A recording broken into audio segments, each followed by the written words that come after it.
In this video, I will be giving my review of the Shoei Glamster helmet, but I will not be running through the specs. I'll just be giving my thoughts on the user experience aspect to help anyone on the fence decide from factors other than paper specifications. So this helmet has been out for a while and it's a popular helmet for the classic look. I was recommended to this helmet by my brother and he swears by it and even got multiple of different colors. So the verdict up front is that it's a good daily helmet for both style and comfort, but it's not really a touring helmet. Looks wise, I super like it. While it's a classic style, it's not too extreme like some of those Harley half helmets where it's too opinionated. I wear this Shoei Glamster with my touring bike and it doesn't really look out of place. Since it's a classic style, if you're already into cafe racer or Harley Davidson kind of style, then it's definitely a good piece that glues the entire look together.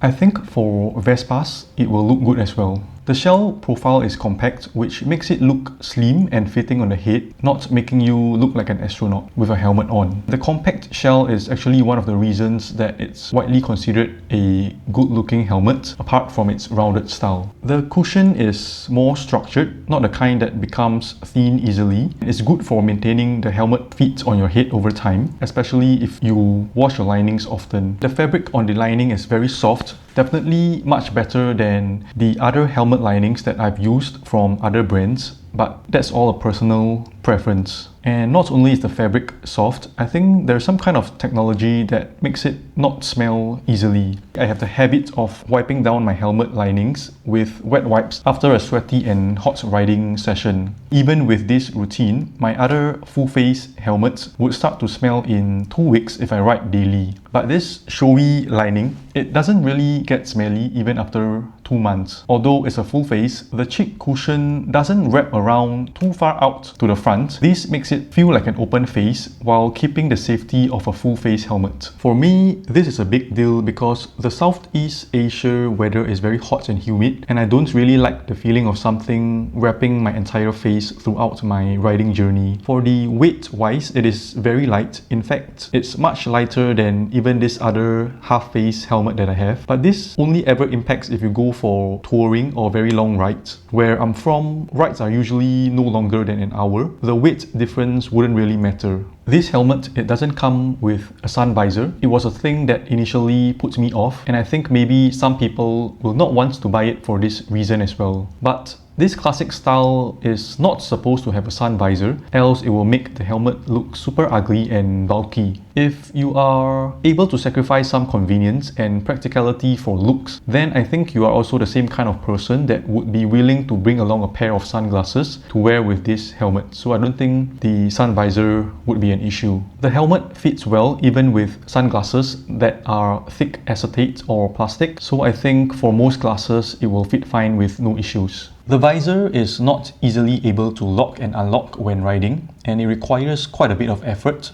But usually I don't wear this helmet with the visor locked anyways. It's usually just fully closed with some small gap for the wind to come through. The visor requires a screwdriver to install. I don't think it's really a problem for most of us as it's not something we will need to do regularly. It's just a heads up for people who will want to swap out their dark visor between day and night riding sessions. The visor comes with a pin lock for anti-fogging, but since, as I mentioned, I usually ride with the visor slightly ajar, I rarely have to deal with the fog anyway, so it's just good to know that it's there if you need to lock the visor. And although it's a full face helmet, the field of view to me, honestly, it's like an open face. Noise wise, it's definitely not considered a quiet helmet. In fact, I think it's quite a noisy helmet with a lot of wind noise. But that's also what makes it not too hot inside and proves that the ventilation and airflow is working. The wind noise, it only impacts if you are trying to listen to a podcast above 90 kilometers per hour. If you're just listening to music, then I feel that it's still fine. There's a chin curtain, but in my opinion, it doesn't really help much with the wind noise that you hear in the helmet, but it does help if you have a mic in the chin area for recording. If you are motovlogging and want to put a mic in the chin area, do note that the space at the chin area is quite tight. A DJI mic mini size can fit, but for a DJI Mic 2 transmitter size, it doesn't really fit well. So the transmitter will actually be touching your lips or your cheeks. And if you want to install